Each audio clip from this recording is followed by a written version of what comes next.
Hi, my name is Chris, and today we have the Tourbox. It's a macro keyboard used to speed up your editing workflow.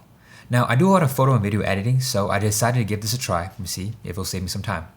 Generally, for these videos, I try to skip just reading a list of features and jump straight into the good, the bad, and the ugly. So, let's get started. When I first pulled this out of the box, the first thing I noticed was how heavy it was. This small thing comes in at almost 2 pounds, and I'm not gonna lie, this weighted controller feels really nice, and the matte casing adds a nice stealthy touch. To be honest, it also makes for a great fidget spinner. Even if this ends up being useless and just like a desk toy, it's a lot of fun to play with, and the buttons are nice to click and rotate. Okay, so how does this thing work? After plugging it into your computer, I'm using a PC by the way, you have to download and install the Tourbox app. Installation was a breeze, and I was surprised to see that it actually came with a bunch of preset macro shortcuts installed. You can also download additional preset shortcuts from the Tourbox website, link in the description. The app didn't take very long to figure out. It shows you which buttons perform which functions and lets you customize them based off your preferences. Let me show you real quick. So in Lightroom, I tend to modify the exposure pretty often. What I'm gonna do is I'm gonna set the up button to exposure. I'm gonna go up here to basic, click exposure, press OK. Now, this button right here is set to exposure.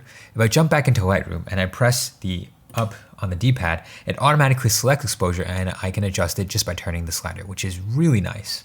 As you can see here, the Tourbox adds a D-pad reminder on the side here, which is extremely convenient, but can also be turned off by doing this.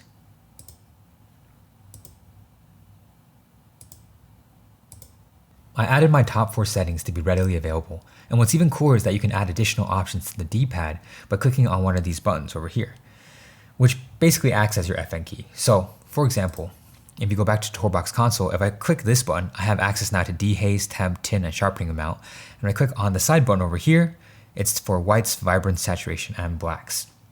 So let me go back into Lightroom. Let me show you. If you take a look at this HUD right here, if I click on the top button and hold it, I now have access to dehaze. And I can switch the dehaze really simply like this.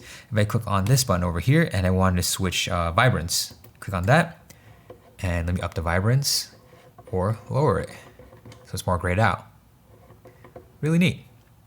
Now, usually when you're editing, your eyes focus on the sliders to the side to see how much you're moving them by. This means you're not as focused on the marginal changes in the picture right in front of you. The Tourbox gives you the opportunity to focus straight on the picture while it changes versus focusing on the sliders to your left or right. This subtle adjustment to my workflow is a huge benefit to me and makes the Tourbox worth it. So, how long did it take me to get up and running and feel comfortable using the Tourbox? After the initial setup and customization, which takes about 30 minutes or so, and another 30 minutes of straight usage in Lightroom, I felt like I had complete control over the Tourbox. Let's do a very basic test. I'm going to do simple edits for 2 pictures almost exactly the same way. One with just dragging and dropping the sliders with my mouse, and the other with the Tourbox. I'm going to try to work as fast as I can for both, and we'll compare. Okay, I'm going to speed it up so you don't waste your time watching me work. First clip is me doing it the old-fashioned way, and it takes me around 40 seconds. Notice that when I'm sliding, it takes a bit longer for each setting because I'm trying to make minuscule adjustments with my mouse, and I also have to locate the slider to pull and push. Second clip is me doing it with the Tourbox, and it takes around 25 seconds. Notice that I basically don't even move the mouse. I can just press the D-pad and the setting is immediately selected. I can then make my new adjustments using the dial. Overall, for one picture, I was able to save around 15 seconds. Let's say on average I take 100 photos every time I bring my camera with me. Saving 15 seconds on editing for each photo means I just saved 1,500 seconds, or a solid 25 minutes. Over time, I can see this really adding up. Now, this was just Lightroom. I also use this with Premiere Pro. Although the workflows are very different, it was still pretty helpful. For example, moving frame by frame with the dial is definitely more convenient than using the arrow keys, and then also, zooming in and out of the timeline, super convenient. Something interesting to note is that the Tourbox is much more powerful for Lightroom and Premiere Pro because it has extra functions that can be accessed by its shortcuts, like here for Lightroom, as well as Premiere Pro. For other apps, let's take the Chrome preset over here. It doesn't necessarily have these additional custom shortcuts. Instead, it treats different buttons like different key combinations like on the keyboard. Let's do an example. We can set the up button to be N plus Control plus Shift. Now let's jump into Chrome, and I'm gonna hit the plus button. There it is, the private browser, in case you want to. Okay, last thing.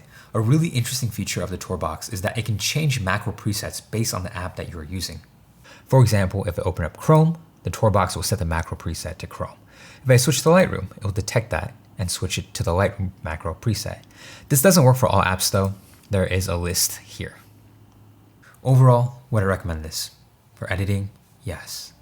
I don't see myself using this with much else at the moment, but when it comes to things like Lightroom and Premiere Pro, 10 out of 10 this is helpful. The build is great, the interface is easy to use and customizable, and all in all, it saves me time, which makes it worth the $169 I paid for it. The only downside it has right now is the limited integration with other apps that are not Lightroom and Premiere Pro, but if you're using this primarily for editing, then it doesn't really matter. Let me know if you're thinking about getting one in the comments below, and if this video was helpful, drop a like. That's all for today. Thank you guys for watching, and I'll catch you for the next one. For all you people that do a lot of scrolling, you could just use this to scroll forever.